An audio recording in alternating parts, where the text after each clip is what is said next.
已經一段時間冇同大家分享啦。喺我作為市議員呢個崗位嘅第7年，其實每日我都覺得係喺度學習嘅階段，每日都係有啲思想掙扎，由處理議會裏邊嘅一啲人事嘅關係，去到面對市民要去處理唔同嘅糾紛，或者係要表達唔同議題嘅睇法嘅時候，嗰一啲嘅應對。神喺呢段時間都一路磨練緊我，希望有朝一日我可以有一種能耐，係唔怕去同人周旋，唔怕去同人哋去解釋自己認為係啱嘅嘢。好多時為咗同事之間嘅因為一啲意見嘅不合，或者可能投票意向大家都知道會有分歧嘅時候，我哋都係會選擇去事前去游說對方，希望爭取到大家嘅支持，以至到喺議會投票上面會有一個比較一致嘅，或者係比較令大家都舒服啲嘅一個表態。曾經有一次我哋喺發展嘅委員會上面嘅一個討論，牽涉一個發展嘅項目，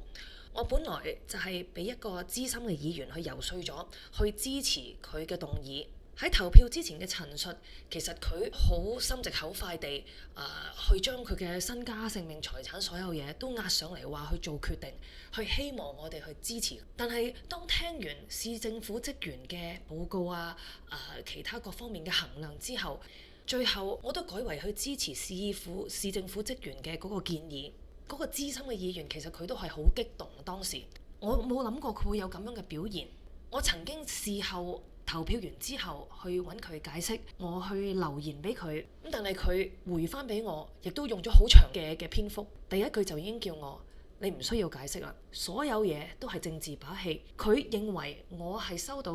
市長嘅信息，受到市長嘅影響之下，而突然間去轉軚。佢亦都講嘅話，佢知道咧，從今之後邊個係佢嘅盟友，邊個係唔係，我可以去揾邊一個去支持佢，邊一啲唔係我嘅朋友，諸如此類，講咗呢啲咁嘅説話。我睇完之後，我其實個心都呆咗，我點樣去回應呢？我其實都諗咗好耐。我之後覆佢，我就話我希望可以當面同佢解釋嘅。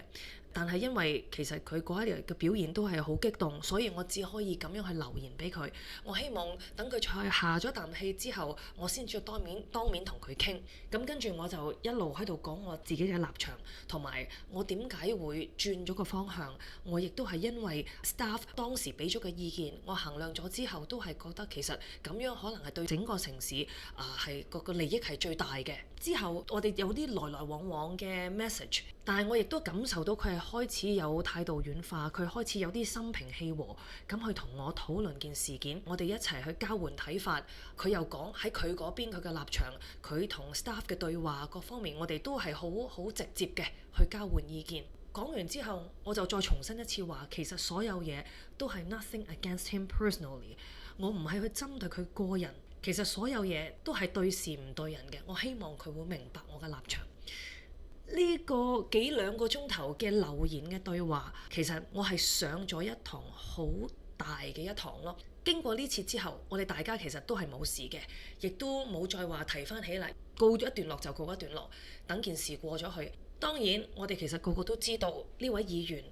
佢都係炮仗頸嚟嘅，都好快會消咗氣㗎啦。佢雖然唔認同我嘅做法，但係唔代表佢唔理解我嘅立場。咁所以經過呢件事呢，其實我當然係好似過山車咁，經歷咗一次真係好大嘅情緒處理嘅風波。無論係我自己心理上面，定係話我喺人際上面，我同佢嘅之後嘅溝通，都係上咗一個好寶貴嘅一課咯。但係其實咁樣嘅情況時不時都會出現喺議會，一有呢一啲嘅決策問題有呢啲要投票嘅時候，其實總會係會出現一兩次，或者你會總會見到有唔同嘅同事、唔同嘅嘴臉。你可以話佢係一種心理上面嘅 bully， 一種嘅欺凌又好。但係其實考驗嘅就係我點樣去處理呢一種自己internal 裏邊嘅一種嘅情緒，亦都係人際關係裏邊一個嘅好重要嘅一環，我需要去面對，我需要去衝破嘅呢一啲心理嘅關口。所以好多時都係有好多嘅矛盾，但係翻返轉頭，其實我都會喺度諗，神擺我喺呢個崗位，其實都係有好多嘅嘢要我去學習。我點樣可以去 overcome 呢啲咁樣嘅障礙呢？其實如果我唔喺心理上面我唔做唔到嘅時候，更加唔好講我以後點樣可以再處理一啲更大嘅事情咯。咁所以對於我自己嚟講，其實呢一啲情緒上面嘅波動、情緒上面嘅困擾，對於我嚟講已經係一個好大好大嘅功課需要學習。喺掙扎之中，其實自己都係有一個消化嘅階段。亦都有少少好似有啲沾沾自喜咁樣，因為一路都係好驚佢有呢啲咁樣嘅情況要面對。咁但係原來自己又覺得開心咗，因為我克服咗一個嘅難關，以為對方係唔會接受，但係最尾原來經過解釋之後，係真係佢會明白，真係佢會最尾會接受嘅。呢個其實係就算對方唔接受又點呢？你都係要講㗎啦。最緊要係呢個係有道理嘅事，你覺得係啱嘅事，其實點解要咁害怕去將自己嘅意見表達於人前呢？呢一個其實亦都係我下一步需要去不斷去實踐、經歷去 go through 嘅好大嘅一個關口。因為講返要面對公眾，其實喺好多呢一啲嘅 application 之後，我哋其實都係要開一啲嘅公聽會。當有所有嘅呢啲發展嘅一啲嘅項目，佢遞交晒啲申請入嚟我哋市政府之後，我哋其實就係要開一個公聽會去收集公眾嘅意見，同埋要俾大家知道喺市裏邊或者係呢一個地段裏邊係將會有啲乜嘢嘅發展。咁喺呢啲情況底下，其實我哋最經常就係會面對群眾嘅一啲和平嘅請願或者係一啲嘅甚至乎比較激動啲嘅一啲嘅示威或者一啲嘅陳述咁樣。但係喺呢一啲表達訴求嘅過程裏邊，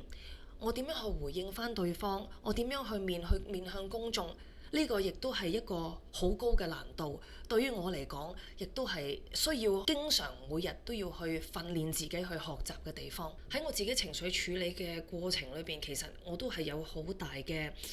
會覺得好猛啊！其實有滿腔嘅言論、滿腔嘅道理，好想去話俾公眾聽。咁但係聽到好多時呢，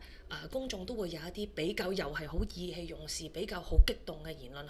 去甚至乎想挑引成個市議會、挑引個別嘅議員咁樣嘅。喺呢啲位嘅時候，聽完就會覺得好猛，